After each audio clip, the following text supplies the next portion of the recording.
Good evening and welcome to the February 10th, 2015 work session of the Gaston County Board of Commissioners. My name is Tracy Philbeck. I serve as chairman of the board as well as commissioner for the Dallas Township. I'd like to welcome our viewers and thank Time Warner Cable and AT&T for making this possible for our citizens. For our television audience, I'd like to present you your Gaston County Commissioners beginning on my left. Good evening, Joe Carpenter, Crowders Mountain Township. Oh, excusez-moi, s'il vous plaît. En français. Good evening, Tom Kigger, Gastonia Township. Good evening, Jason Williams, Gastonia Township. Good evening, Mickey Price, Southmore Township. Good evening, Chad Brown, Riverbend Township. Alan Fraley, Cherryville Township. Thank you, gentlemen. Our first item is proclamations, commendations, awards, and certificates. Commissioner Fraley and Price, a retirement commendation for paramedic Leah Hilderman. Commissioner Price. Thank you. Thank you. Miss Leah Hilderman. Bring your family and Herbie Butler. Decided to retire.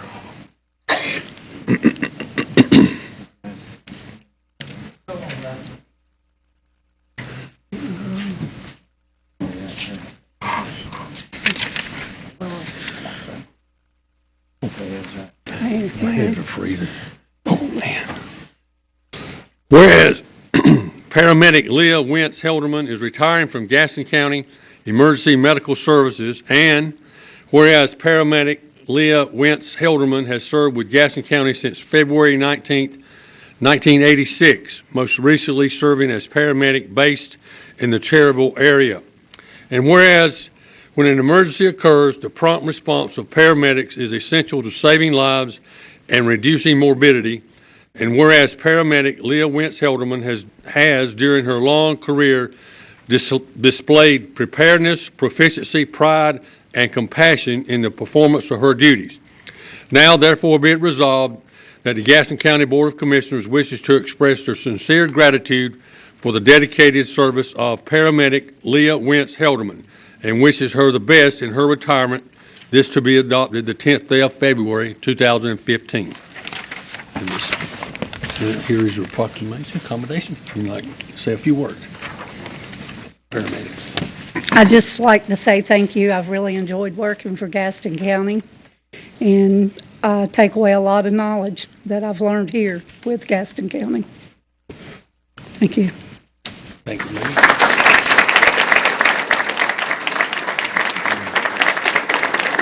Mr. Mark Lamphere has a few words. We also want to present Leah with the Order of the Longleaf Pine from Governor Pat McCrory, as well as one of our Jim's Retirement Challenge coins. Thank you. Thank you.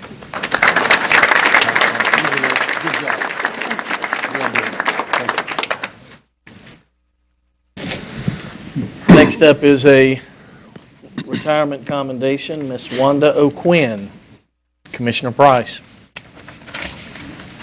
Would Miss Wanda K. O'Quinn please join me at the podium? Fans, friends, family.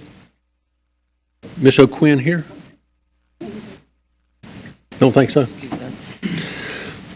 I'll read it in her absence. Whereas Wanda K. O'Quinn began employment with the Gaston County Department of Social Services on September the 25th, 1986, as a seasonal eligibility technician with the low-income energy program before transferring to a clerk typist position in the business office on December 17, 1986. And whereas on September 28, 1994, Kay was promoted to an accounting clerk on April the 3rd, 1991. She changed to an accounting technician position. And whereas effective September 28, 1994, she was promoted to an income maintenance caseworker position working in AFDC Family and Children's Medicaid and foster care programs until her retirement effective February the 1st, 2015. Whereas Kay's supervisor, Lynn Yates, notes, Kay, as KO, as we call her, has been a joy to work with. She really cares about the work. she does. She has worked very closely with social workers in CPS to take care of Medicaid needs for the children we have in DHHS custody. She is very knowledgeable in this type of service and the Medicaid eligibility that must be done with these children. She always strives for perfection in her casework. She has always been a valued employee and an asset to this agency. We hope she enjoys her retirement. She will be thought of often and missed by all of us. Now, therefore, be it resolved that the Gaston County Board of Commissioners expresses its deep appreciation to Wanda K. O'Quinn for her significant service contribution to the Gaston County Department of Health and Human Services, Social Services Divisions, its clients, and the citizens of Gaston County, and expresses its gratitude for her 28-plus years of dedicated service to the citizens of Gaston County and extends its best wishes to her for a healthy and rewarding retirement. This to be adopted the 10th day of February, 2015. Let's give Wanda K. O'Quinn a little hand. Thank you.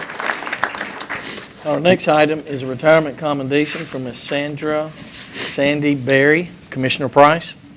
Ms. Berry available this evening? I'll read this in her absence. Whereas Sandra A. Berry began her career with Gaston County Department of Social Services as a volunteer in 1982, and whereas Sandy became a staff member of DSS on June 15, 1983 as a clerk receptionist 3 in the business office at York Street, and whereas Sandy has held various clerical job titles during her time with the Department of Social Services, such as clerical typist 3, receptionist, records clerk, and clerical assistant position, which she currently holds at the time of her retirement, effective February 1st, 2015. And whereas Sandy's supervisor, Angie Daugherty, notes, in her 32-plus years with DSS, Sandy has gone through 3 facility changes and a set of new needs. She headed all special filing projects for clerical, always surpassing expectations and finishing well before deadlines. Sandy was even recognized by DSS Board for completing purging projects months in advance. She will be sorely missed by all. Now, therefore, be it resolved that the Gaston County Board of Commissioners expresses its deepest appreciation to Sandra A. Berry for her significant service contributions to the Gaston County Department of Health and Human Services, Social Services Division, its clients, and the citizens of Gaston County. The Commission expresses its gratitude for her 32-plus years of dedicated service to the citizens of Gaston County and extends its best wishes to her for a healthy and rewarding retirement. This to be adopted the 10th day of February, 2015. Thank you, Mr. Chairman. Let's give Sandra a little hand, too. Thank you. All right, it's a great pleasure for the Gaston County Commissioners to honor citizens who have unselfishly given up their time, talent, skills, and energies in service as an appointee to one of our boards or commissions. This type of service is the foundation for citizen involvement in our county government and is helping shape the future of our community. We gratefully acknowledge the work of the following individuals, and certificates of appreciation have been forwarded to them. Ann Hanna, Gaston County Board of Adjustments; Susan Neely, Sarah, Local Planning Committee; and Term Beam, Karen Gilbert, Workforce Development Board. And a certificate of appreciation in memoriam to Ellie Alford Planning Board. Thank you. Thank you, Commissioner Carpenter. Our deepest sympathies go out to the family of Ellie Alford. He served as chairman on our planning board and passed away here recently. Our next item is citizen recognition. It is limited to 1 hour. Comments are limited to 5 minutes. Please state your name and address for the record. First up is Sheriff Alan Cloninger. Sheriff.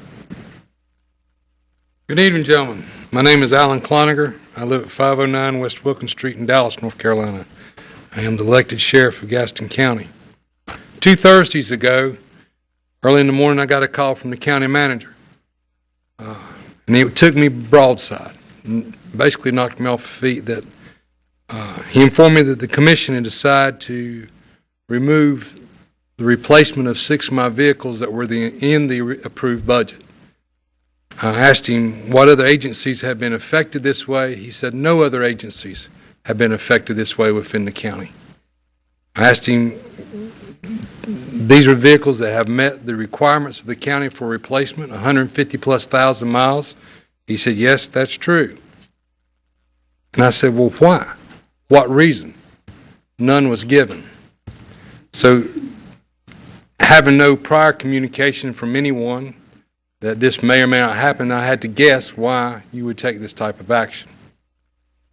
And I noticed in the budget that when it came out on that Tuesday, or the authorization for the purchase of the vehicles, that it had us down for Ford Interceptors. And that's not what we had wanted. But let me explain. Ever since I became sheriff, these fine people that work for me work hard for you to protect the citizens. But we also look ways to cut costs at the sheriff's office. As you well know, that over the past 10 years, we've brought in over $25 million in revenue. We've come under budget every year to the tune in 10 years of $8 million that we return to the county. And one of the ways we were doing that is working with Public Works. For the past 3 years, we've installed into vans propane tanks to cut down on the cost of fuel. As it stands right now, we have 7 vehicles at the sheriff's office with propane. And we have a grant that you approved last month to convert an additional 8. Looking forward into the future, we had looked at different vehicles for this conversion. One of the issues with the Dodge Charger, when you put the tank in the back of a Dodge Charger, you lose all your tank space. So we had bidded out different Ford products, not knowing if the Ford engine would ever be certified for the propane gas. And that's one of the issues. And so when the bids came back, I saw, as I explained to Earl this in an email and also on the Thursday when he called me, that we saw the Interceptor was more expensive than the two-wheel rear-wheel drive Dodge Charger, and I had directed a member of my staff to contact the county and inform them that we wanted the Chargers until we can further investigate the issues with further conversion of the vehicles at the sheriff's office. Propane is like $1, or at that time, like almost $2 difference in price. Now, I don't know where it stands, but we know gas prices will go back up. We're trying to protect the taxpayer and save the taxpayer dollar. And having said that, my staff failed to get that communicated properly to the county. Also, the manager told me that the commissioners had directed him not to replace a vehicle that had been involved in a wreck. I don't know if you realize how that appears to my employees, my hardworking people I'm very proud of. But it appears you singled us out. And I hope that was not what you wanted to do. I hope there was maybe a question that you could have called and asked me about. But I hope I've clarified this.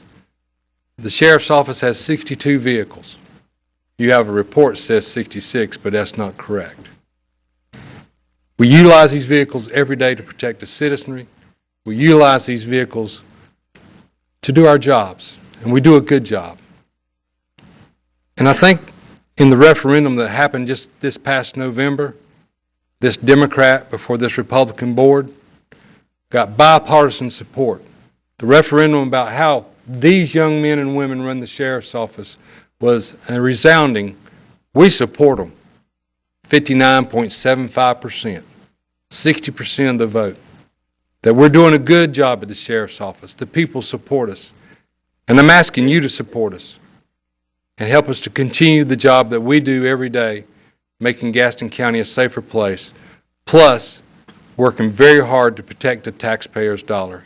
So I'd ask you at this time to please reinstate the vehicles, and I said please, back into the purchase action that is on the budget tonight. As it stands tonight, my vehicles have been removed. I ask you to put the Dodgers, Chargers back in there so we can continue to do the good job and let these young men and women know that you're proud of them. Thank you. Thank you, Sheriff. Next up is Mr. Jim Gallagher. Mr. Gallagher. Thank you, Chairman and Commissioners. I appreciate being here. Jim Gallagher, 1340 Bucknell Avenue, Gastonia, North Carolina. County Commissioners, I came here to speak on the special issue tonight, and I applaud your efforts and stand behind you for the In God We Trust to be added to the Gaston County Courthouse. It just seems natural. Look at Gaston County. Look how many churches we have on so many streets within Gaston County itself. And they're not just one denomination, there's many different faiths. The one thing that stands out in the phrase, "In God we trust," is the word God. However, three major religions, Jewish, Muslim, and Christianity, all accept God as God. If it was the Christian God, it would be the Lord God, the Lord Jesus, as the one I believe in. Now, some say we are a secular nation. I believe that we are a religious country. You can see it in Washington, from the Jefferson Memorial all the way to the Library of Congress. Whatever building you go in, you see some reference to the name of God. Inside Congress itself, where the House of Representatives meet, Speaker of the House, where he stands, where he sits, and where the President comes in and gives the address of the state of the nation. Above him is the American flag, and above that, inscribed in stone, says, "In God we trust." Ronald Reagan said, "Without God, there is no virtue, because there is no prompting of the conscience. Without God, we are mired in the material, that the flat world that tells us only what the senses perceive. Without God, there is a coursing of society. Without God, democracy will not and cannot long endure. America needs God more than God needs America." He also said, "If we ever forget we are one nation under God, then we will be a nation gone under." So, Commissioners, I, like you, believe here in America, in God we trust. Thank you. Thank you, Mr. Gallagher. Next up is Mr. Jared Frick. I don't know if I spelled that or said that correctly. That's correct, sir. Okay, thank you. My name is Jared Frick. I live at 1253 Carriage House Lane. I believe in the United States of America as a government of the people, by the people, for the people, whose just powers are derived from the consent of the governed, a democracy and a republic, a sovereign nation of many sovereign states, a perfect union, one and inseparable, established upon those principles of freedom, equality, justice, and humanity for which American patriots sacrificed their lives and fortunes. I therefore believe it is my duty to my country to love it, to support its Constitution, to obey its laws, to respect its flag, and to defend it against all enemies. But I do not believe in gods. The supreme law of the land is the Constitution of the United States of America and not any religion. The Constitution makes no mention of any deities and mentions religion only insofar as to prevent the state from granting one primacy over the others. 39 men signed the Constitution, and every state ratified it, without amending it to include any gods or to establish any churches. We have a long history and a proud heritage to embrace, the separation of church from state. Many people, including my ancestors, came to this country seeking economic freedom, not religious freedom. But some did. So why would anybody want to cram their religion down on other people? Long has that history and that heritage been under siege by those who would prefer to grant one church precedent, and now that battle has come to Gastonia. We are not blind. We know legally no religion can overrule the others. We also know that socially, Article 6 of the Constitution will never be honored in Gaston County. No atheist will ever sit on that board. A board so homogeneous and isotropic, you might as well be clones. It does not matter if it is the federal government or a county government. It ought not meddle in civil liberty. The nation allowed itself to be blinded by emotion. During war with England, during the Civil War, and during the Cold War against communist ideology. Overcome by emotion that eroded all logic and common sense, and one faith was granted right, primacy over all other ideas, to run roughshod over any of a contrary opinion. The religious demagogues serving their ideology at the expense of lost liberty. How will putting in God we trust over the courthouse establish justice? No greater injustice could be wrought than granting any belief over primacy over liberty. How will putting in God we trust over the courthouse ensure domestic tranquility? It can only serve to divide people. Countless men and women have provided for the common defense without ever believing in God. I could find no evidence that any members of the board ever served in the military. The people cannot be equitably served by putting in God we trust over the courthouse, but the general welfare of those who walk into the courthouse will be placed in peril if some minds are given a free hand to exercise their prejudice. How can a people hand down liberty to their descendants if they cannot participate in it themselves? Nothing prohibits anybody from practicing their faith freely, but you do meddle needlessly in mind by shamelessly promoting one religion at the courthouse. The mission of the Gaston County Commission is to provide a safe, secure, and healthy community, and to provide a favorable quality of life. Nowhere in the governing documents of the county does it grant anybody the authority to promote one faith. Jason Williams, put yourself second to the broader interests of the citizens. Chad Brown, please work hard to serve all the citizens of Gaston County. Alan Fraley, please do not make the promotion of one religion your top priority. Make job creation that top priority. Tom Keeger, let's use some good old logic and common sense. Not everybody's from New Jersey, and not everybody believes in God. Mickey Price, what saves more lives? Trusting in God or trusting in your meds? Joe Carpenter, I think you can find more enjoyable ways to serve citizens better than by putting in God we trust on the courthouse. And Tracy Philbeck, maybe NOGA isn't good enough for everybody. Maybe they need the CCP at GCC, all right? But if an education monopoly is no good, then neither is a religious monopoly. Otherwise, you've got your politics inside out. That is all.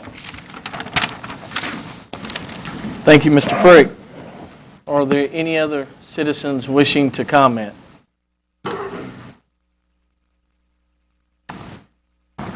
Thank you. Our next item is Mr. Rick Lanier from the U.S. Motto Action Committee. And as he's coming, I will explain briefly why he's here. Several months ago, I was contacted by Rick he's the co-founder of the U.S. Motto Action Committee. He asked, would we consider putting In God We Trust on the courthouse or a government building. To be quite honest, I was a little skeptical, didn't know a lot about it. Once I looked at the history of In God We Trust and the precedent that the Fourth Circuit Court of Appeals and the Supreme Court said that you can legally do that, it is the nation's motto, it really compelled me to take it a step further and support it. With that said, Rick? Good evening, Honorable Chairman and Board of Commissioners for fine town of Gastonia and this county. I find it a pleasure to come before you tonight on this matter. This is an invitation to join the growing list of cities and counties that are voting yes to proudly and prominently display our national motto, In God We Trust, in and on their governmental buildings. My name is Rick Lanier, and I am the co-founder and vice chairman of the U.S. Motto Action Committee, and I didn't know he was coming, but I'd like to acknowledge their chairman, David White, sitting here with us, and of course my wife, Pat, is here with us tonight. And I served as county commissioner of Davidson County, North Carolina, from 1998 to 2002. And in 2002, I led my board of commissioners to vote yes to display In God We Trust on the exterior of the governmental center. Soon after that, several other surrounding cities and counties joined us in doing the same, even while it was under litigation. We formed the U.S. Motto Action Committee for the sole purpose to promote patriotism by encouraging elected officials to vote yes to display "In God We Trust" in and on their governmental buildings. Displaying the motto gives ceremonial honor to public occasions and expresses confidence in our society. These words have been used on our currency since 1864. This inspiring slogan is engraved above the entrance of the U.S. Senate chamber, as well as above the Speaker's seat in the U.S. House of Representatives. On July 30th, 1956, during the Dwight D. Eisenhower administration, the U.S. Congress adopted "In God We Trust" as the official national motto of the United States of America. Thus displaying our motto is a legal right protected by our First Amendment. On November the 1st, 2011, the U.S. House of Representatives voted overwhelmingly 396-9 to reaffirm "In God We Trust" as our nation's motto. Congressman Randy Forbes of Virginia sponsored the resolution in part because some have mistakenly stated that "E pluribus unum" is our national motto. Most importantly, the resolution specifically encourages the placement of the motto in and on government buildings, such as courthouses, and to school classrooms. A recent survey shows that 87% of all Americans still support the display of our national motto. This is our country's identity. Just as Commissioner Fraley, you identify as Fraley. Commissioner Brown as Mr. Brown. Commissioner Price as Mr. Price. Commissioner Williams as Mr. Williams. Commissioner Philbeck as Mr. Philbeck. Commissioner Carpenter as Mr. Carpenter. Commissioner Kiger as Mr. Kiger. I'm Rick Lanier. Lanier is my identity. We're of French descent. That is my identity. Ronald Reagan referred to a shining city on a hill. Why did he do that? Because he wanted us to stand out and identify ourselves. We are hope to a lot of other nations. Why? Because of who we are. And if we forget who we are, our identity, heaven help us. In times of both war and peace, these words have been a profound source of strength and guidance to many generations of Americans. As a grassroots patriotic movement, the U.S. Motto Action Committee stands on solid legal ground. Since Davidson County paved the way, not one legal challenge has been raised against any city or county that has voted yes. And this includes, but not limited to, Thomasville City, Yadkin County, Rowan County, Iredell County, Davie County, Town of Walberg, Town of Denton, and the list is growing. This effort is legal, and there's nothing to challenge. 100% of the cost comes from private donations, does not come out of county coffers. We're very pleased to announce that we're having overwhelming success. We have several that's under consideration, about 6 or 7 we're going to in the next 4 to 6 weeks. And we're having great success to those voting yes to display "In God We Trust" in and on their governmental building. Elected officials like you are showing a commitment to the values that our country was founded on. In God we trust. Thank you in advance for your vote, and at this time I'll be glad to field any questions you might have. Are there any questions from the board?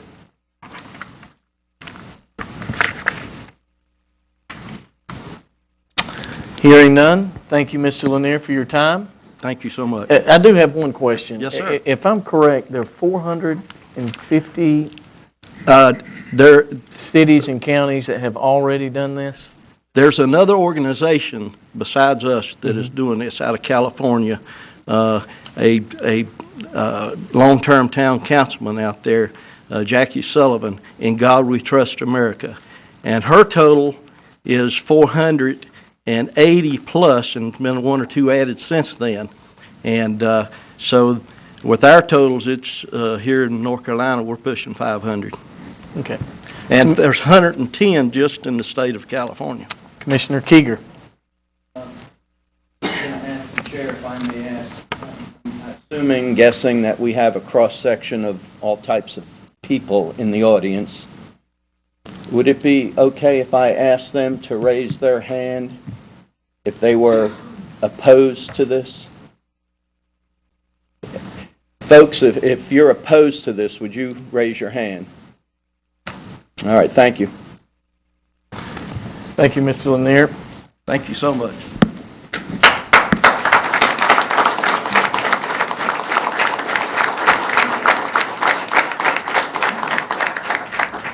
Are there any other matters before the board at this time?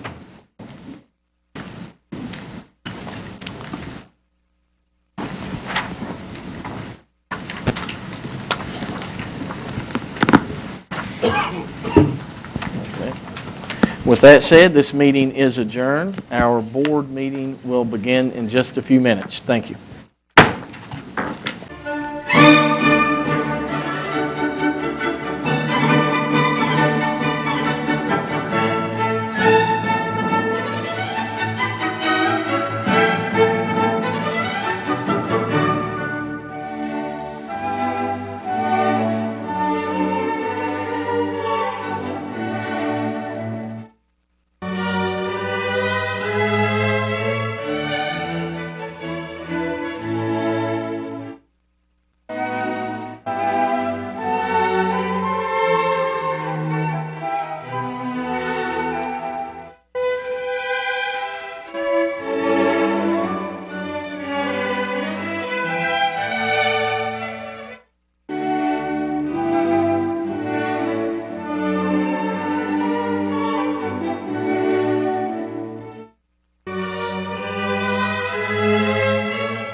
At this time, I call our rescheduled board meeting to order.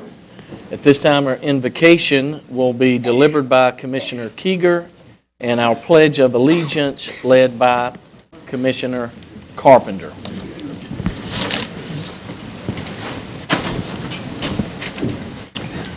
You know, folks, tonight I was asked to lead the invocation, and in light of the various circumstances that we've discussed and will further discuss, I'm just going to ask everybody just to have a moment and reflect the way you want to reflect, pray the way you want to pray, and please pray for this board that we make good decisions and we make the right decisions tonight and every night that we meet.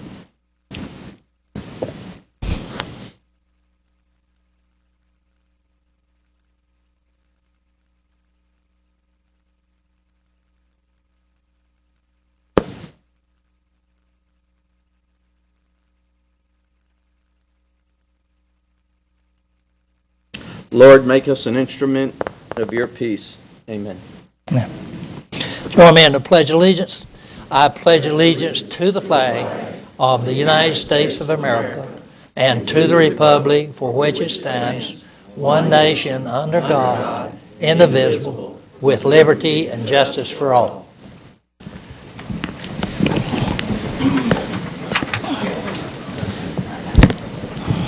Thank you, Commissioner Carpenter.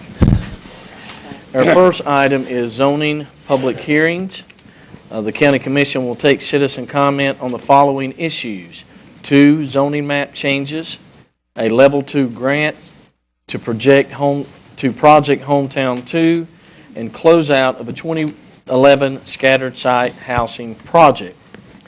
Before we go into public hearing, let me outline the rules of procedure for the hearing. Citizens wishing to make comment will be recognized by the chair and then requested to step to the microphone for their comments. Citizens will state their name and address for the record. Comments will be limited to 3 minutes. Questions shall be directed to the chair for a response, and the chair shall rule on all points of order during the hearing. This time, do I hear a motion to go into public hearing? Motion made by Commissioner Brown, seconded by Commissioner Price. Any discussion? All in favor? We are now in public hearing. Our first item is a zoning map change. The Commission will take comment on zoning map change Z1501. Timothy Dean Connor is the applicant. This time I'll ask Mr. Willie King, Community Development Planner 3, for comments. Mr. King. Hello, Mr. Chair, members of the board, and members of the Planning Board.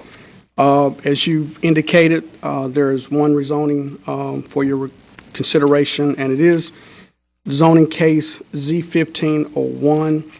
The applicant is Mr. Timothy Connor, who's also the property owner.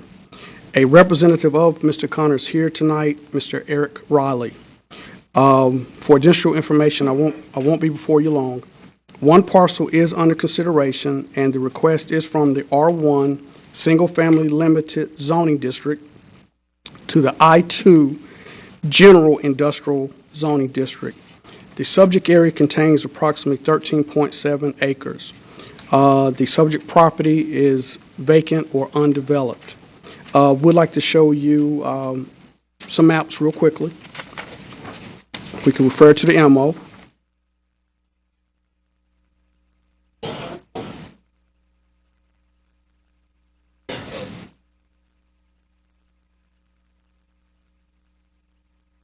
I'd like to show you very quickly clockwise. At the tip of my pen is the subject property. You can see the street network, Ramseur Road, Tryon Courthouse Road, excuse me. Coming down, you see the pen. The subject property is on the western side of the county. Moving over, you see an aerial. Again, the subject property, border in blue, is undeveloped. You see the surrounding land uses. He does have some existing facilities adjacent to the subject property, and there's some surrounding residential. Back at the top, it is about the zoning that you're considering tonight. Again, the subject property is bounded in blue. It is zoned R1, and the request is to the I2 district. And you can see the surrounding zoning, again, R1 as well as I2. As I conclude, Mr. Chair, the property is located in the northwest small area, and in terms of a statement of consistency, with consideration of the comprehensive plan goals and objectives, it is the opinion of staff that the proposed map amendment is consistent with the comprehensive land use plan. No municipal coordination was required, and there were no phone calls received by the office regarding the application. And, Mr. Chair, this concludes staff's report. Thank you. Thank you, Mr. King. Are there any citizens wishing to make comment? Please state your name and address for the record, please. Eric Riley, 2625 Golden Bell Drive in Gastonia. Just want to thank you all for your consideration for this rezoning, and I'd be glad to answer any questions you might have for this. This time, are there any questions from the planning board? On the four parcels next to it, is it just that road frontage that's I-2? Or are those lots actually subdivided? I believe the zoning is splits the property, part industrial, part residential. But that's not the subject property under consideration. Right. The subject property will be for the entire... It would be. And again, in the blue boundary by my pen, nearest to the intersection at Tryon Courthouse Road. Thank you. Yes, sir. Thank you. Any questions from the commission? Yes. Commissioner Keeger. Could I just ask Mr. Farley what his concern was with that?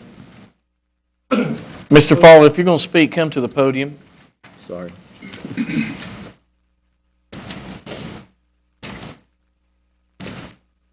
My concern was on those individual lots are divided in half by the zoning instead of the whole thing being I-2. It would seem that an entire parcel of land would be zoned the same way unless it was subdivided, where you'd have half a lot would be I-2, the whole lot would be I-2. And then on this one, which borders more residential lots, the entire thing would be I-2. Just seems curious that the whole lot wouldn't be I-2. The ones that don't back up to other residences are only road frontage I-2, and the one that does back up to residences would be all I-2. That was my concern. Mr. King, whether it was or wasn't, would it have a bearing on this? No, sir. Okay. It is independent of, it is owned by, if I'm not mistaken, by Mr. Connor as well. Mr. Riley is here to speak to that, but he is the owner of the parcels that Mr. Farley is questioning, but it is independent of the subject property. I'm good with that. Thank you, Mr. Chairman. Thank you, Commissioner Keeger. Any other questions from the board? Thank you, Mr. King. Our next item is a zoning map change. The commission will take comment on zoning map change for William Glenn Oliver is the applicant. At this time, I'll ask Mr. King for comments. Mr. King. Thank you, Mr. Chair, members of the commission, as well as the planning board. As you've indicated, you do have another map amendment request before you, and it is Z1502. As you say, the applicant is Mr. William G. Oliver, who is also part of the property ownership group, and Mr. Oliver is in attendance if you have any questions of him. One parcel is under consideration, and the request is from the CUC2, which is Conditional Use Highway Commercial Zoning District within the Urban Standards Overlay, to the C2 Highway Commercial Zoning District within the USO. Overlay will remain in place regardless of your decision tonight. The subject area contains approximately 3.34 acres. The subject property does contain a building on the property. Let's look at a map real quickly.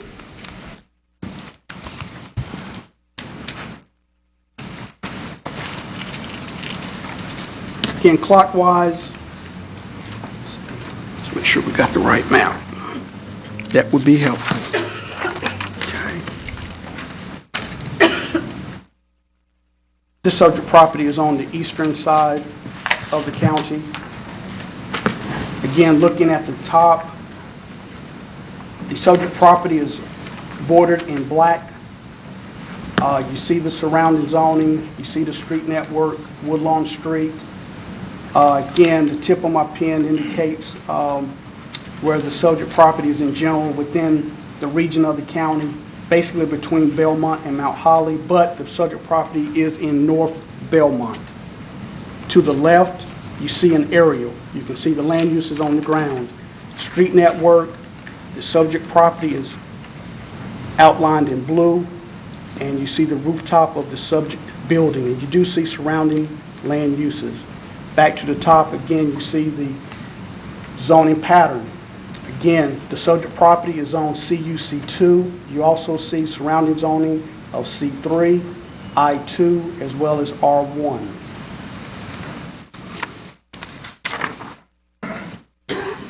The property is located within the northeast small area. As to a statement of consistency, with consideration of the comp plan, goals, and objectives, it is the opinion of staff that the proposed map amendment is consistent with the comprehensive land use plan. Both Mount Holly and Belmont were contacted about the application. However, no comments were provided. As to any calls from the public, the office did not receive any calls about the application. Mr. Chair, this concludes staff's report, and thank you.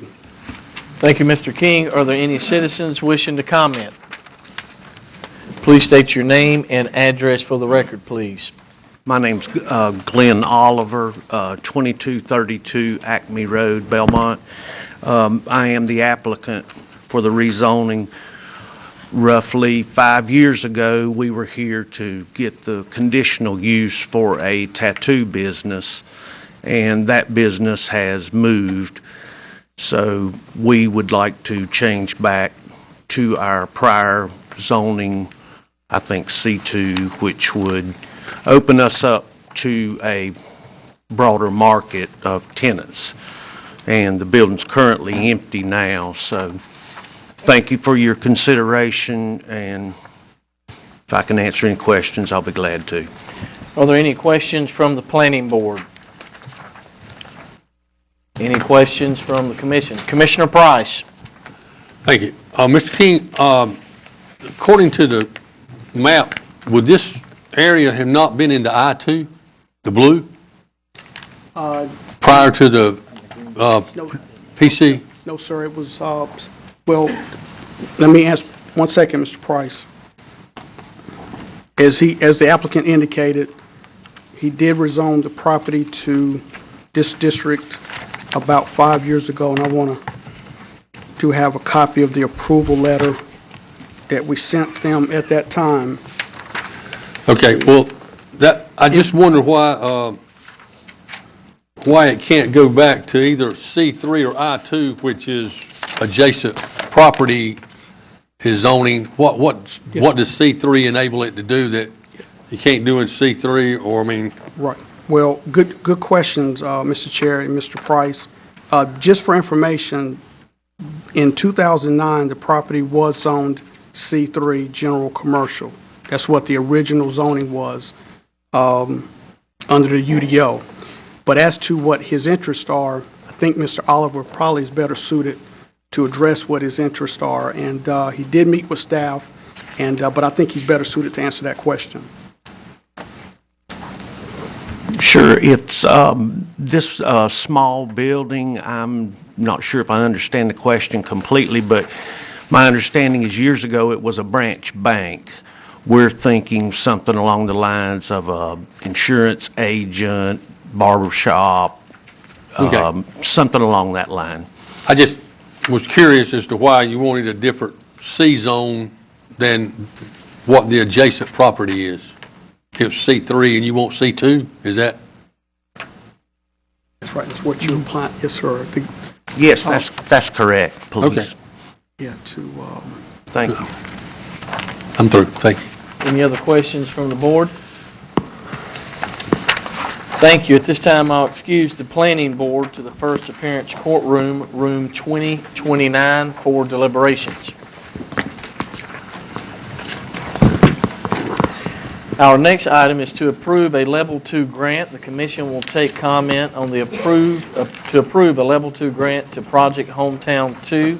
I'll ask Mr. Donnie Hicks, EDC Director, for comments. Mr. Hicks. Thank you, Mr. Chairman. What we're here to talk about tonight is a modification of our normal grant program. As you're aware, we have an investment grant program that we offer to new and expanding companies that has 4 different levels. We're working on Project Hometown 2. It's a fairly competitive project where they're looking at least 2 other sites, potentially a 3rd site outside of North Carolina. And we've teamed up with the North Carolina Department of Commerce and the public-private partnership to try to recruit them and keep them in North Carolina. They would anticipate relocating about 50 jobs from the region into Gaston County, and over a 2 to 3 year period adding another 20 jobs. To encourage this relocation, we would like to offer them an opportunity to earn a Level 2 grant. The normal threshold for a Level 2 grant is a $15 million investment. The investment will have to occur in phases as different product lines are moved to the building and new machinery and equipment is added. So our proposal is that we want to offer the company a Level 2 grant at $10 million instead of $15. So by January 1 of 2017, they'd have to have a net new investment of $10 million to qualify for the grant. If they do, we'll give them a Level 2 grant. If they fail to achieve the $10 million investment, they would still get the normal Level 1 grant, which they would be eligible for in any case. I'll be glad to answer any questions you have on it. Are there any citizens wishing to make comment? Are there any questions from the board? At this time, I'll entertain a motion to authorize a Gaston County Economic Development Grant, Level 2 Tax Grant for Hometown 2. Motion made by Commissioner Carpenter, seconded by Commissioner Brown. Any discussion? All in favor? Motion carries. Thank you, Mr. Hicks. Our next item is a community block grant. The Commission will take comment on the closeout of the 2011 Scattered Site Housing Project Community Development Block Grant number 11-C-2311 for $400,000. Before we take comment, I'll ask Ms. Pat Laws, grant analyst, to provide a brief overview. Once she has completed her comments, citizen comment will be taken. Good evening, Commissioner Philbeck, Chairman Philbeck and Commissioners. My name is Alicia Broadway. I've been the project administrator for this grant with Pat Laws. She wasn't able to be here this evening, but as you know, we're at the end of the project. This is a closeout public hearing, which is a requirement of this community development block grant. And I just wanted to say that Benchmark has been honored and privileged to be your administrator of this grant. It has been a 3-year process. We started in 2012, and we were able to assist 12 households, of which 7 households received full rehabilitation assistance, and 5 households received grants of up to $5,000 to address urgent needs within the households. The county is slated to expend approximately $355,678 of the $400,000, and that's about 89%. And it's only because some of the applicants either refused assistance or they were not qualified once they presented their proof of income, which is a requirement of the grant. And we're just privileged to be able to help the citizens that needed the help, and they all have been pretty grateful to get the assistance that they received. And yeah, we have to hold a closeout public hearing in order to accept public comments to close out this grant. Are there any citizens wishing to comment on this matter? Any questions from the board? Commissioner Williams. Thank you. Ms. Broadway? It is. Okay. Thank you for being here tonight. Absolutely. I just have a question. I read where another county, I think they had a similar block grant to this one, and they used the money to rehab foreclosed and vacant homes. That I guess to try to get them back where somebody's living in it, taking care of the house. Have we looked at any of those types of grants that are available? I guess it's similar to this. We're just choosing to use it where somebody is living in the house. Is that Yeah, correct? I was going to say there are different categories of grants, and this particular grant only would allow housing rehabilitation. The scattered site, it's a housing rehabilitation grant. That are owner occupied, I guess, would be the requirement. Yes, owner occupied is a requirement. Okay. Can we see if those other ones are available? I just read where again, that county did that, and I Sure. think that's certainly a need here in Gaston County. We have a lot of vacant homes, Oh, a lot of absolutely. foreclosed houses that we might could look at and do something similar. I will talk to Pat about that tomorrow. Thank you. Thank you. Thank you, Commissioner Williams. Any other questions from the board? This time, I'll entertain a motion to close out the $400,000 2011 Community Development Block Grant, Scattered Site and Emergency Repair Project. Second. Motion made by Commissioner Carpenter, seconded by Commissioner Fraley. Any discussion? All in favor? Motion is unanimous. This concludes the public hearing for tonight. This board would like to thank each of you for your input. This time, do I hear a motion to close the public hearing? Motion made by Commissioner Brown. Second. Seconded by Commissioner Fraley. Any discussion? All in favor? We are now out of public hearing.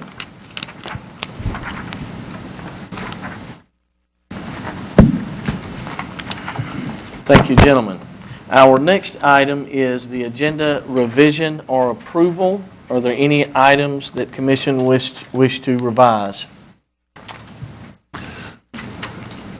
Okay, I have one.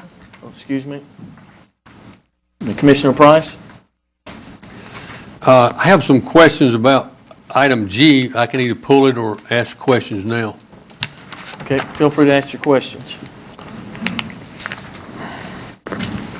Mr. Mathers, in the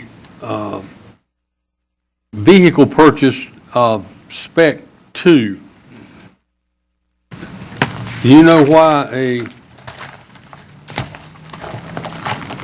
certain type of pickup is required? Why it just can't be a regular pick-em-up truck?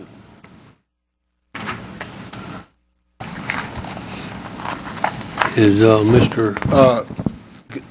Commissioner Price, I'd like to defer to Mr. Maxwell if he's, I think he was going to be here to discuss any specific vehicles, because I don't have a specific answer to that question.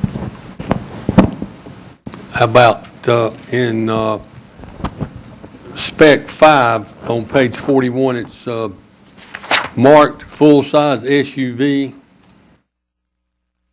Why we've got to have a full-size SUV? There he comes. Pull the boat, I think.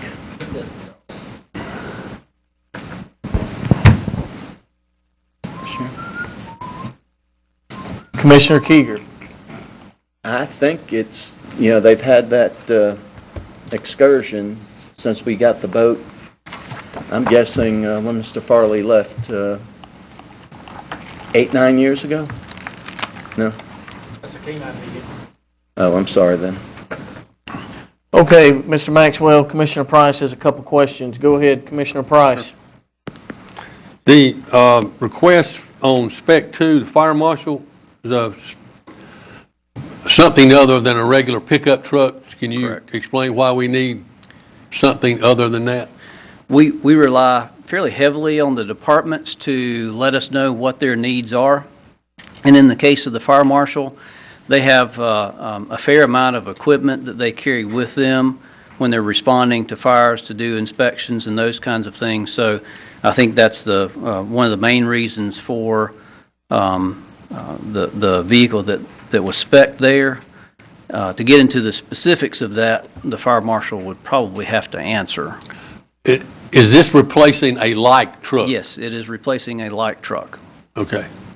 In Spec 5, the county police request for a marked full-size SUV is, you know why we need a full-size SUV? I do not. There may be someone here from county police who's better able to answer that.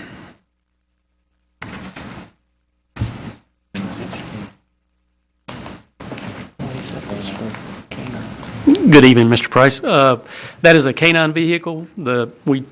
Like last year before last, we decided to switch to a full-size Tahoe vehicles instead of the Dodge Charger because the full-size Tahoe allows us to safely transport a prisoner along with the K-9s instead of, unlike the Dodge Charger in which the person under arrest would have to ride in the front seat where the officer is. Typically, in the Dodge Charger, K-9 vehicle, like the Dodge Charger, is full of the officer's equipment, so we have nowhere to transport. We'd have to call another car by. So we decided this is a much safer option for us and allows us to transport the K-9 officer to transport without having to substitute or have another officer come by.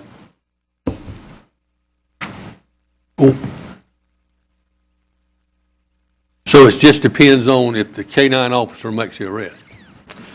Well, they do make arrest, and when they make arrest, they have to be transported to the jail. And I so understand, but it's just for that? That's the biggest item, is the safety of the officer in doing the transport and allowing us, instead of having to call a second car by, allows him to transport the arrestee himself. And there's only one car at the scene? No, sometimes there's multiple cars, but typically they're K-9 officers or patrol officers. But instead of tying up two people, because if I have to send an officer to the jail to transport, and then I have to send the K-9 officer to testify to the charges and the like, I'm tying up two people going to the jail, whereas with this situation, I'm only tying up the K-9 officer.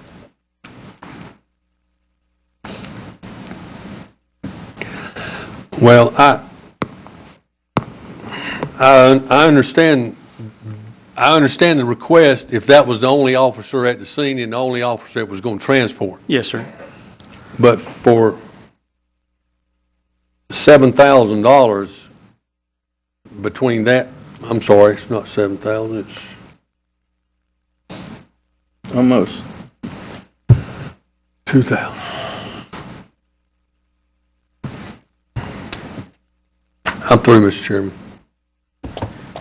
Thank you, Commissioner Price. I would like to look at item I. It is a revision. I would like to add to revise it, the section 17 of the county policy will reflect the same language as we have right here. So let the record reflect that that will be added to item I.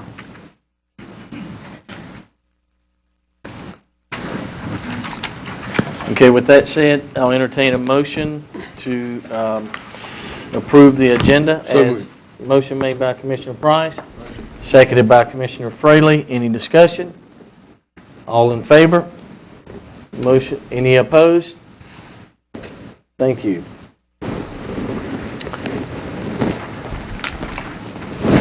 Our next item is the approval of minutes. This time I'll entertain a motion to approve the rescheduled meetings, minutes of December the 9th, 2014, and the special meeting of January the 13th, 2015. Motion made by Commissioner Carpenter, seconded by Commissioner Keeger. Any discussion? All in favor? Motion is unanimous. Our next item is citizen recognition. We only have one individual signed up, Mr. Jim Gallagher.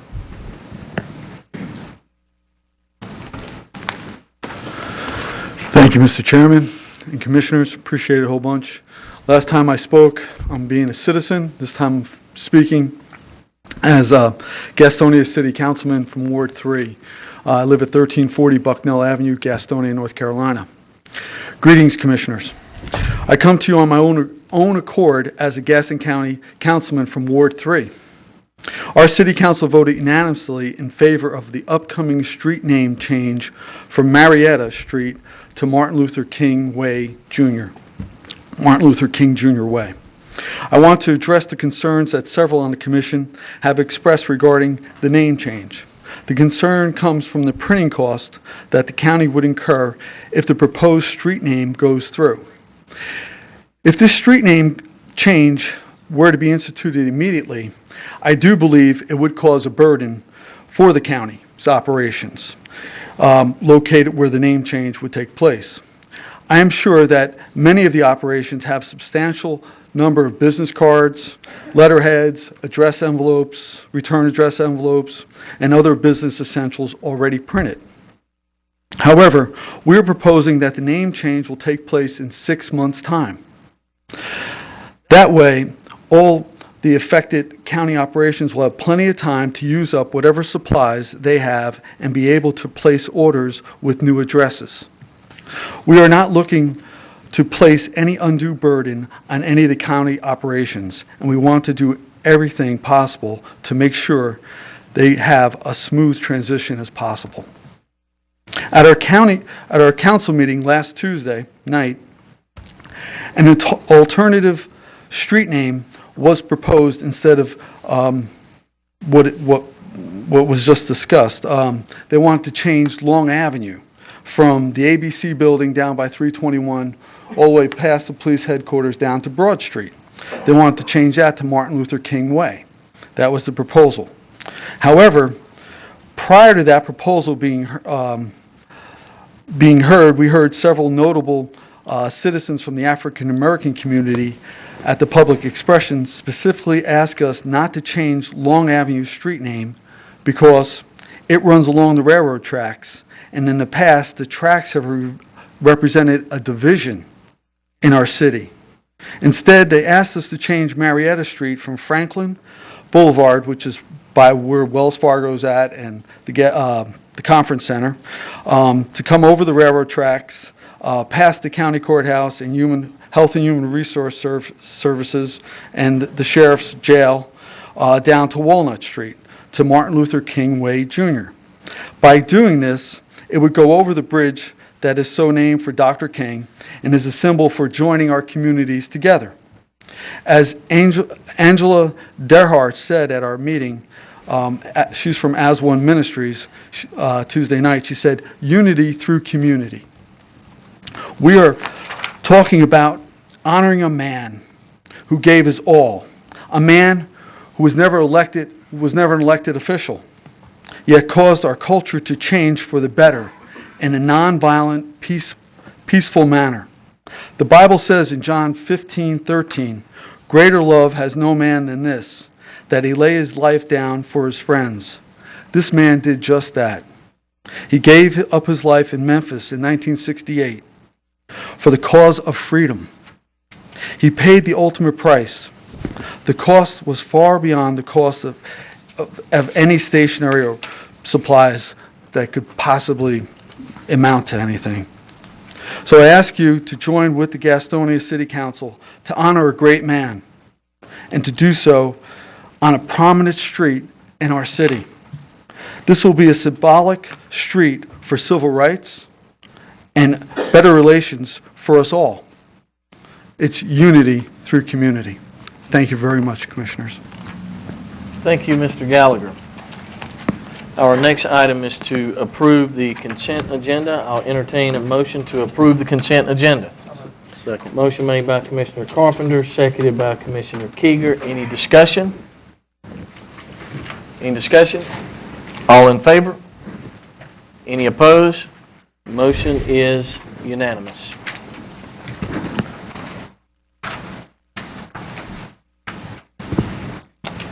Our next item is the non-consent agenda, zoning matters.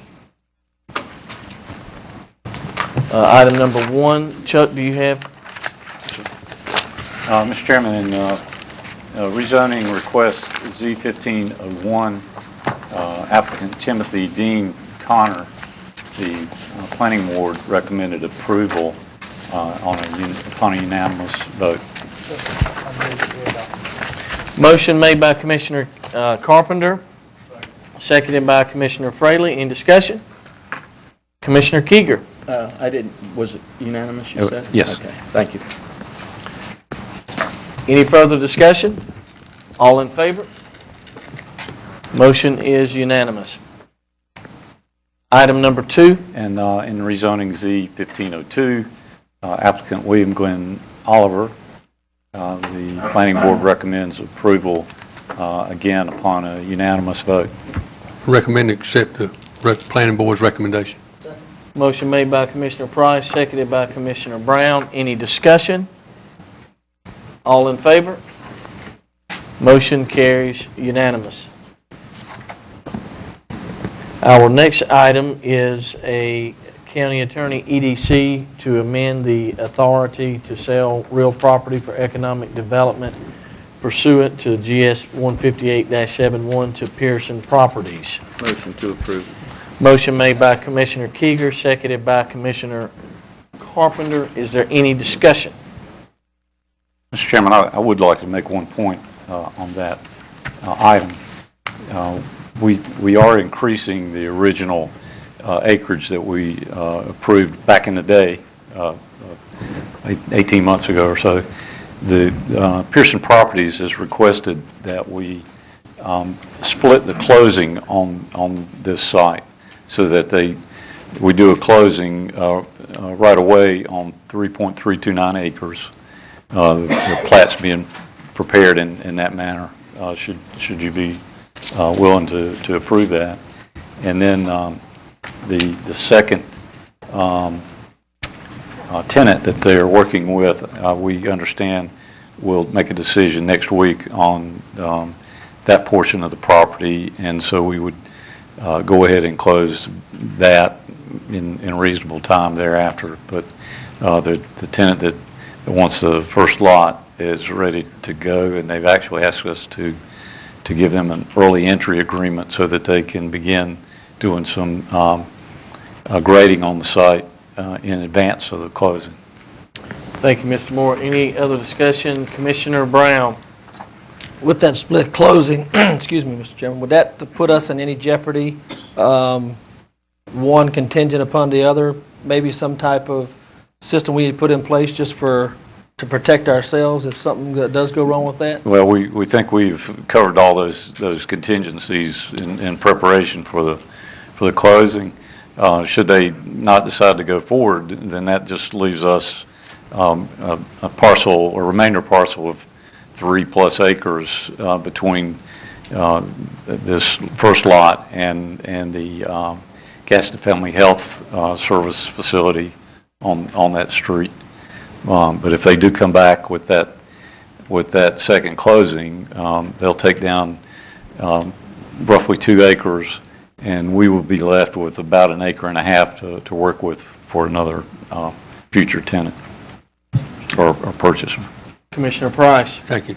Mr. Moore, that, I remember the overview of the property. The increase in property didn't leave us with a small sliver of property that we couldn't do anything with, did it? No, that's what our concern was when we had the first request.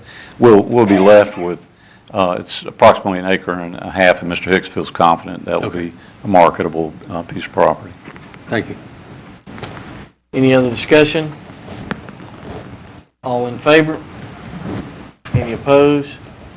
Motion is unanimous.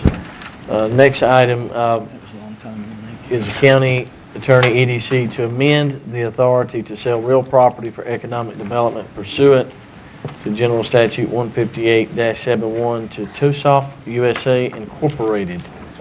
Mr. Carpenter makes the motion. I'll second it. Any discussion? Mr. Chairman, if I might, I think Mr. Hicks has a plat that he could put on the OMO if you wish to see the additional acreage. It's to help accommodate the site for access to their facility and to accommodate the rail spur location. It also helps the county not to be left with common area to maintain. It's not really something that can be developed in the future, in our opinion, because of the topography. But Mr. Hicks has some plat information if you would like to see that. Does anyone want to see that, or would you like to go ahead and vote to move on? I think Mr. Steve Nash showed it to me, so has I'm it good. changed from what Steve Nash? I'm good. Anybody else like, were you good? And TOSIF has also asked us to grant an early entry agreement so that they can begin to work. They're very anxious to get started on their project as well. So that's something that we did with Owens Corning, and it's not unusual to do. And we've got an agreement prepared to allow for that. Okay. Any discussion from the board? All in favor? Any opposed? Motion is unanimous. Thank you, Mr. Chairman. Thank you. Our next item is appointments. We'll start with Commissioner Fraley. I have several, Mr. Chairman. Gaston Board of Adjustments, Vicky Sperling. Juvenile Crime Prevention Council, Chad Hawkins. Transportation Advisory Board, Mark Lampier. Second. Seconded by Commissioner Brown. Any discussion? All in favor? Motion carries unanimously. Commissioner Brown. None at this time, Mr. Chairman. Commissioner Price. Thank you. I have 3. To the Animal Control Task Force Advisory Board, reappoint Lynn Bennett. To the Housing Appeal Advisory Board, Pamela Good. And to the Transportation Advisory Board, Leon McLean. Second. Seconded by Commissioner Keeger. Any discussion? All in favor? Motion is unanimous. Commissioner Williams. Thank you, Mr. Chairman. I just have one, the Planning Board, Mr. Scott Attaway. Second. Seconded by Commissioner Price. Any discussion? All in favor? Motion is unanimous. Commissioner Carpenter. I have one, the Animal Control Task Force Advisory Board, reappointment of William Fogel. I'll second that.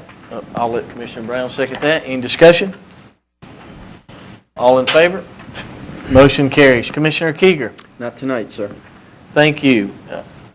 At this time, we'll have Commissioner Committee reports. Commissioner Fraley. None, Mr. Chairman. Commissioner Brown. Mr. Chairman, just like to bring it to the attention of the board about the email that you guys received this week about the possible land use in Stanley area up there between Mount Holly and Stanley. I want to thank the manager for looking into that and hopefully getting back to us one day soon. But just want to thank you guys for your diligence on it. Thank you, Commissioner Brown. Commissioner Price. Thank you, Mr. Chairman. I attended the DHHS board meeting. Items I'd like to refer to and report on was in the social services divisions, we have 36 vacancies, which have resulted in a lapsed salary of $596,065. In the public health division, we have 31 vacancies. Lapsed salaries are up to $255,000, and that's a total of $1.38 million, or 16.5% of the budget that will revert to the county fund balance. Also, there are 280 children in DSS custody at this time. Also, since we've had the grant that affected our teen pregnancies, I'd like to report that our teen pregnancy over the last 3 years is down from 37% to 29%, resulting in a savings to the county of $6.5 million in cost savings that was given to us by Director Dobbins. Also, at the meeting, we referred to the site visit by the accreditation board from the state, and I believe today in an email we did get approval that the health board or health department has been received full accreditation. It's not come in official form yet, but it has been verbally expounded to the board. There were some questions by the site visit. They were concerned with the consolidated board and how that would, moving forward, how would that board be accredited as a consolidated entity. So that is something they'll be working on, and Director Dobbins, I believe, is going to be on that statewide panel to help draft the guidelines for counties that have consolidated boards getting accredited. Also attended, while I'm on that, we did get an annual report. I believe you had one of these in your folder tonight of the DHHS year in review. Also attended the Gaston Family Health Service Board meeting. The item I'd like to report on there was we had an audit, and everything was really good. Came out in the audit, no findings, and received good marks on all accounting principles. While I have the floor, I would like to request that at some point in time before our next meeting, if we could get a list of cars, vehicles that are driven by the sheriff's department and who is assigned to that car. So we can look at replacing those vehicles. I know that there is some concern over when a car reaches a certain mileage, you start spending more on maintenance than you do if it was replaced. So I think we need to look at what he has and who they're assigned to before we make any more vehicle purchases. Thank you, Mr. Chairman. Thank you, Commissioner Price. Commissioner Williams. Thank you, Mr. Chairman. Just real quick, we've got some, I think some encouraging news from the hospital on the lease negotiations that we're in right now with Caramont. Hopefully, in the very near future, we'll have a good announcement to make concerning the lease and maybe even a possible meeting the 1st of March to address that. So a lot of time, a lot of effort's going into that, so it's nice to see it finally kind of coming in for a landing here after a lot of work's been put into it, and many of you on this board have worked on it a lot longer than I've even been on the board, so appreciate all your hard work, and I'm encouraged to report that it is finally coming to a close, and I think it's a lease that'll be good for both parties and the citizens of the county. The other thing I'll report also to the hospital, the Community Challenge, you may remember it last year, will be back around May the 16th. I have informed the CEO, Doug Luckett, that all 7 county commissioners will be running the 5K this year. So I look forward to all of you guys getting out there and just being a good sport, running the 5K. We can do it. Joe, you can walk it. We can get you across the finish line. Thank you, Mr. Chairman. Commissioner Carpenter. I will report. I read interesting that Kathy Harrington had introduced a bill in the Senate that would reduce the gas tax. So I called our representative, Debbie Clary, who works for us.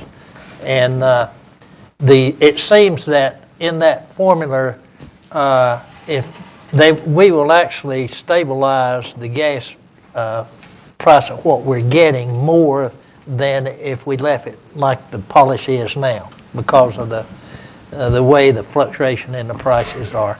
But I did encourage her and them to follow through. I know our North Carolina Association of County Commissioners has one in there that the legislature addressed the funding for transportation, in that there's not enough money coming in to meet the infrastructure needs in this state.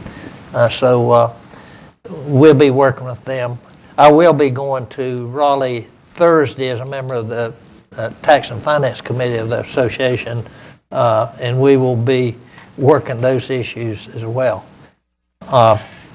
And I think that all of the I's have been dotted and T's crossed in the agreement with a leasee for the PNN rail, and we expect the governor to be able to make an announcement on that very soon. Thank you. Thank you, Commissioner Carpenter. Commissioner Keeger. Thank you. Briefly, Friday we had a College Board of Trustee meeting. It was pretty much business as usual. We did have a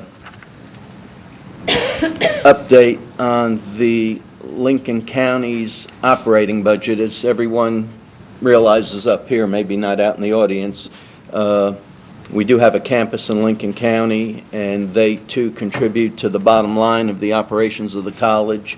And I'm pretty optimistic that we'll see a greater participation from the County Board of Commissioners in Lincoln County.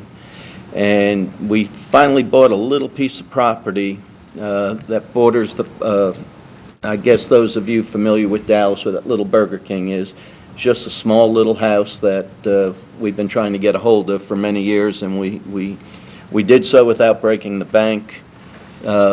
We followed the meeting with the annual retreat, and just a couple highlights of that. We did get into the next proposed facilities master plan. So I would think over the next year, we'll be getting a summary of those priorities. And then the only other thing I'll mention is the State Association of County Commissioners. We had a quarterly meeting in Raleigh last week, I believe. Mr. Carpenter did attend a good part of it with me. And just a couple of highlights. We did finally decide the top 10 federal priorities that would benefit the counties of North Carolina, and they'll be on their way to Washington or to our legislative delegation. And one thing that intrigued me was the financial investment report, and we're pretty solid as a state organization. I'd say almost too solid. But that's it, Mr. Chairman. Thank you, Commissioner Keeger. County Manager's report.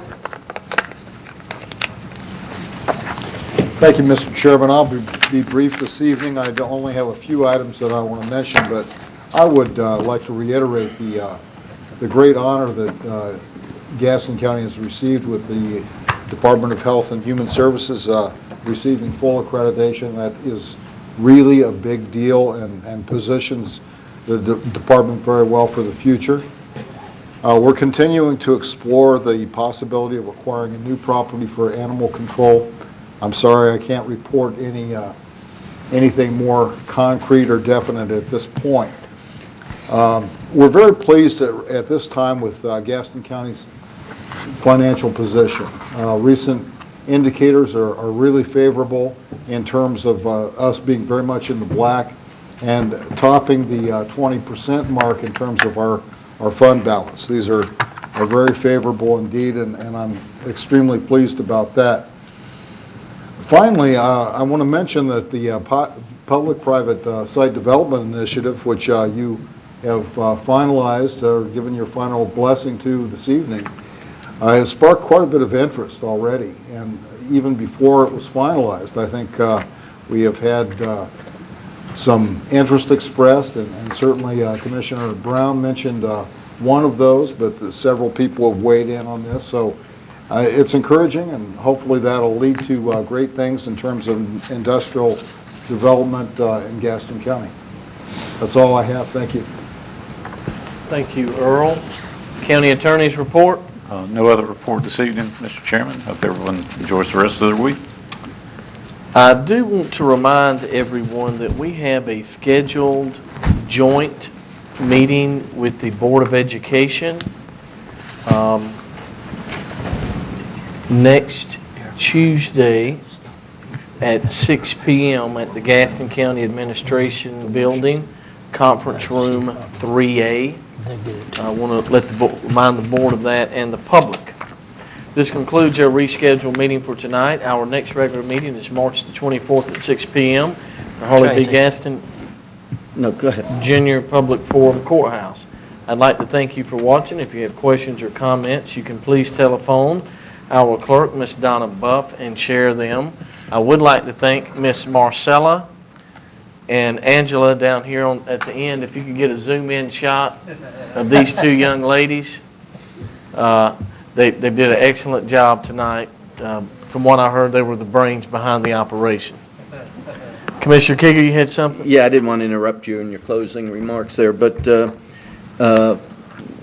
one of the Gastonia City Council members, Mr. Gallagher, spoke to us about the address change, and I just want to make us aware that the stretch they're talking about, how far down Marietta does it go towards the west? Just beyond. Beyond 1 block past the courthouse? Right before you get to the red light. The red light. The next one. That first red light. So it's going to incorporate the courthouse, which has the register of deeds, all the court files, the jail, DSS, and they're dealing literally probably over 1 million documents a year. All these addresses are going to have to be changed on these things, probably legally, because of the sensitivity of a lot of these things, and that's just you know, it's more than just waiting till you run out of business cards and things like that. I mean, all the births, all the death certificates, everything that's in the deeds, the clerk's office, it's going to be a lot more than just some letterheads that run out, and there's going to be a lot of man-hours put into this. So maybe we need to just have a quick conversation. Maybe they can end it a block sooner and add a block the other way. Commissioner Carpenter? Well, it's not as if we don't have a designated area for Martin Luther King. This whole front of the courthouse and the DSS, where we have a monument over there now, and the bridge, I believe, that whole big courtyard, and they went through that years ago. I think I was chairman way back then, and there was a lot of pushback even from changing the name of Marietta, because there's a lot of, maybe it's a family or something, I don't remember the details. But I think Commissioner Kiggert brings up a very good point. I think that it's going to be very costly and probably confusing to a lot of people to make those changes. We probably need to have a little more discussion with the city to see how we can accommodate all of this. Earl, did you ever get the numbers or an idea of what it would cost? Mr. Chairman, we are beginning to put those together. Just putting the numbers together is going to be a huge undertaking. There, as has been mentioned, are a lot of considerations. Certainly, the stationery and business cards issues, but I guess I'm more concerned about the all the forms that will need to be changed, and so it's going to be a process getting those numbers together, and at best it'll be an estimate, but I'll try to have a good number to you within the next 2 weeks. Would it please the board if I give direction that we support renaming the street in honor of Dr. Martin Luther King, and asking the city of Gastonia to split the cost of the upgrades with us? They're going to change the street. That's going to happen. I don't see them changing their mind. But I do think it's appropriate to ask them that if once we get a final number, since they're making a decision that's going to cost taxpayers more dollars, just ask them to split the cost. Mr. Chairman? Yep. Assuming the end is the light down below us going west, where's the starting point? Is it Franklin? Franklin. Yep.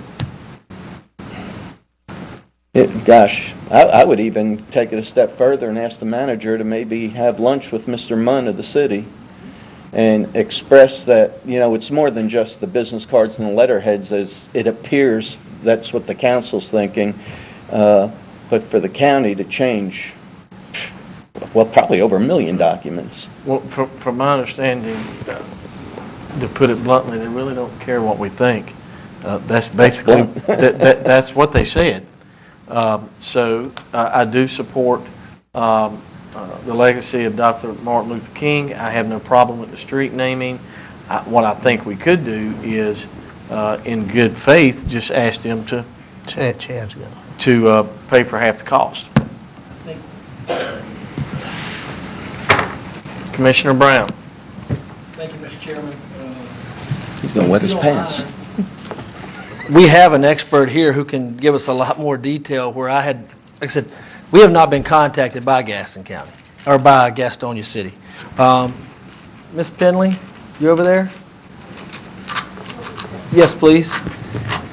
Not only with the courthouse effect, it also affects everything to do with emergency services and 911. Ms. Penley is the one who does all this for the county. I think she may give you more direction on what's there that... NDSS and the jail. Good evening. Good evening, Mr. Chair, members of the board. I learned of the road name proposal, I think, as a lot of citizens did by reading it in the newspaper. I didn't understand until Mr. Gallagher spoke tonight that they had made any type of decision or formal resolution regarding the street name change. When we did read about it, I did briefly speak with someone at Communications. I believe Mr. Moskowitz, who is our director, was out of the office at the time. But there were some concerns discussed in-house regarding the name change affecting midstream of Marietta. For example, if it starts at Franklin Boulevard and stops at the light just north of us, then you're going to have, from a 911 perspective, a different road name in the middle of two existing road names that are common. And it's going to kind of create the same issue that we have on Highway 7, where Long Avenue changes from Ozark to Long to Airline. So from a 911 standpoint, I can't speak for Mr. Moskowitz or his department, but from my standpoint, there would be some concerns that the road name changes. We've got a fluid road, whether North or South Marietta, and it kind of changes midstream. But certainly would be supportive of any type of acknowledgement to Dr. King. Could we possibly ask them to look at another location? I know they've said they've looked at plenty. Whatever the majority of the board wants to do, we can do, but I think Earl can, if I'm wrong about this, let me know. Again, they really do not care what you have to say on this matter. I think they've made that pretty clear. Am I right? Earl, am I missing something? No, Mr. Chairman, I think that's pretty well encapsulates the state of affairs here. I honestly, I think that this has progressed to the point that it would be very difficult for them to change at this point. Some consultation prior to the decision would have been a great thing, but at this point, I don't think the decision will be reversed. Let's give Chuck a hobby. Commissioner Brown, did you have any other questions? Not this time, Mr. Chairman. Commissioner Carpenter. I agree with your suggestion to ask them to cover this cost because it doesn't affect just the cost within the city. Everybody in the county is going to have to be helping to pay for this, decision that the city's made. So I think we ought to ask them to help us with whatever cost that is to make all these changes. Commissioner Fraley? I agree with that also, Mr. Chairman. If you're looking for some direction from the majority of the board, I agree with that. Commissioner Williams? Thank you, Mr. Chairman. Have they already voted to do this? Did I understand, Councilman Gallagher? They've already done this. Okay. I'm going to assume and give them the benefit of the doubt because I don't understand the cryptic language that, It's not cryptic. They said at a meeting, we don't care what they have to say, and they told their city manager that's as plain as I can be. Nothing cryptic. That's what they said. Okay. Well, I'm going to assume and give the benefit of the doubt that they don't understand the economic impact and the impact to EMS and hope that they would reconsider knowing those things. I think if we can at least let them know, acknowledge not only the inconvenience, but the taxpayer dollars. I mean, we're talking about thousands of taxpayer dollars, even the man hours that are going to go into this. As a student of Dr. King, learned a lot about Dr. Martin Luther King. The last thing I believe Dr. King would want is to take money away from social services, police, education, these important things that he was a champion for, and take that away and put it towards administrative costs, which really do nothing, especially when there's a good alternative to accomplish the same goal. So I would agree with the direction of the board to send them a letter and let them know what our concerns are and hope that they'll at least reconsider with another option. Earl, I'm going to give this direction, and if you are okay with it, let me know if you're not. The direction is to contact Ed, but I'd also like for you to send it to all of their to their mayor and the city council. I want to make sure each one gets a letter by email and snail mail. And be to the point. Yep. One, we support the renaming of a road, if that's what they want to do, but they need to know the repercussions of this decision on the Gaston County taxpayer. Also, when it comes to emergency management and 911. Also, you can put in there any alternatives that the board wants to tell you at a later date, if there's a different road or a different configuration. At the end of the day, if they do go through with the decision, we would ask that they would help pay for half of that cost. Is the board okay with that? That is direction of the board. I'll entertain a motion to adjourn. Motion made. Commissioner Fraley. I just wanted, since we're off that subject, I'd just like to publicly thank Mr. Lanier. I know he's still sitting out here, and I just appreciate the efforts of this board in moving so fast on this and moving with our national motto, "In God We Trust," to put on in a prominent place. And I cannot wait to see it proudly displayed, and I appreciate this board taking action so quick, and I appreciate you bringing it to us. Thank you, Mr. Lanier. Thank you, each of y'all. This time I'll entertain a motion to adjourn. Motion made by Commissioner Brown, seconded by Commissioner Price. Any discussion? All in favor? Meeting is adjourned.